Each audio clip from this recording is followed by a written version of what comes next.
Yo, what is up guys, it's Kobe, here today with another installment of my How to Get Diamond Camels Fast series. If you missed my first two, definitely go check those out. I went over the assault rifles and the submachine guns, but in today's video we're going to be looking at the shotguns. And I may have said this in a previous video, but I actually really like the shotguns in this game because each one is just so different from the next. Now there are obviously a couple shotguns that are kind of obviously better and more powerful, but regardless, they are pretty fun to use, so why not get them diamond? And that's what this video is about, just getting some small tips that will help you get the diamond camos as fast as possible. But before I get into each weapon individually, let me start by saying in both of my last two videos, I reiterated how you should always use the highest level unlocked weapon. That way you won't ever go without having a weapon to work on and complete challenges for. However, because there is only 4 shotguns, you don't have to worry about that quite as much. But if you do have a permanent unlock, available, and you really want the diamond shotguns, using the token on the M1216 wouldn't be a bad idea, considering it is unlocked all the way at level 52. So that's just something to keep in mind. Anyway, starting with the R870, I can honestly say you will not have a problem with this weapon. I'm sure most of you, if not all of you, have already used this weapon and know how powerful it is. Each shot has a damage potential of 400 points, which is absolutely insane. At close ranges, only 2 out of the 8 pellets need to hit for you to get the one-shot kill, which if you don't know already is really important because with both the shotties and the snipers, the first several challenges are getting one-shot kills, not headshots. So the more one-shot kills you get, the faster you can complete those first challenges. With almost all the shotguns, I suggest using the long barrel and laser sight as the attachments, especially for those one-shot kills. With the long barrel, your max damage range increases, and the laser sight will help you a lot in those close quarter battles, which is where you'll find yourself most of the time. Moving on to the S12, which is the semi-automatic shotgun. This one is definitely not my favorite by any means, but it's not my least favorite either.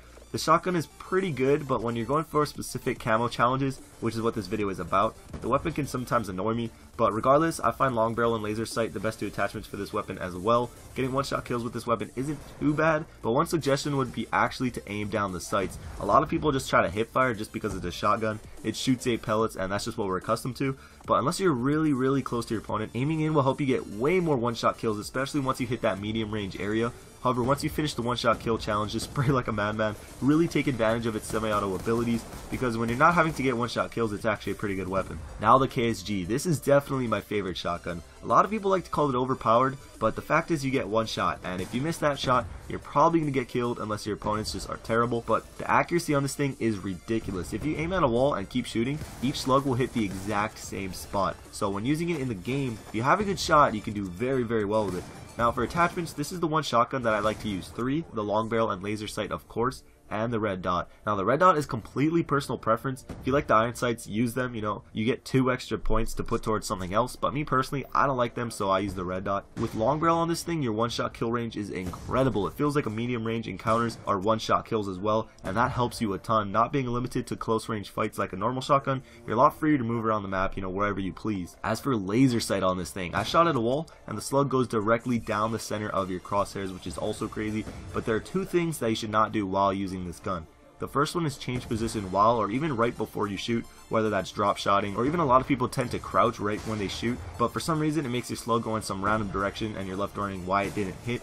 And 2, avoid pop shotting, and what that is not quite aiming down, but not hip firing either. It's while you're in the animation of aiming in and you shoot. A lot of people do that with snipers I see, but don't do it with this gun. For some reason, again, your slug goes in a random direction, and that can get very annoying. So basically be either aiming in all the way or just hip fire and you should be fine. And last and certainly least is the M1216, my least favorite shotgun out of them all. It may just be me, but I really hate this gun, and that may stem from it taking the longest for me to get one-shot kills with, but still I think I'd hate it regardless.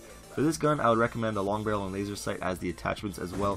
Long barrel helps a little, but you still have to be really close to your enemy to get those one-shot kills, and that can get incredibly annoying. One big tip that I have for you though is fire all 4 shells in the chamber for every kill. If you guys don't know already, the shotgun is fully automatic, however you have to rotate chambers every 4 shells.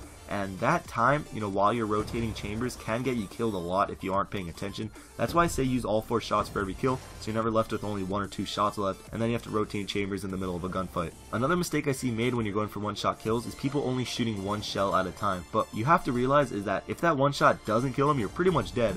Might as well use all 4 shots, so even if the first shot doesn't kill him, the other 3 will too, and you may get the kill. You won't get the one shot, but it is better than dying. Other than that, to get one shots, you really have to rush and catch people off guard and sneak up behind them, or you have to camp doorways, which may sound really lame, but you have to get 250 one-shot kills with this thing, and by the end of it, you'll probably do whatever it takes. So that's all the tips I have for you guys, so go out there and go get those diamond shotguns. Why not? If you're getting bored of the game, it will give you something to do, and they look pretty cool, so I don't see why you shouldn't. So I hope you guys enjoyed the video. If you did and want to support it, support the channel. All ratings are appreciated. If you have the diamond camels or even close to them, let me know down below, as well as any other tips you might want to share with anyone else. Not too many people had the assault rifles or SMGs in those last 2 videos, so you'd definitely be in a small percentage if you do have them. But regardless, thank you for watching the video. Last 2 videos on screen if you missed them, and I'll catch you guys later. Peace.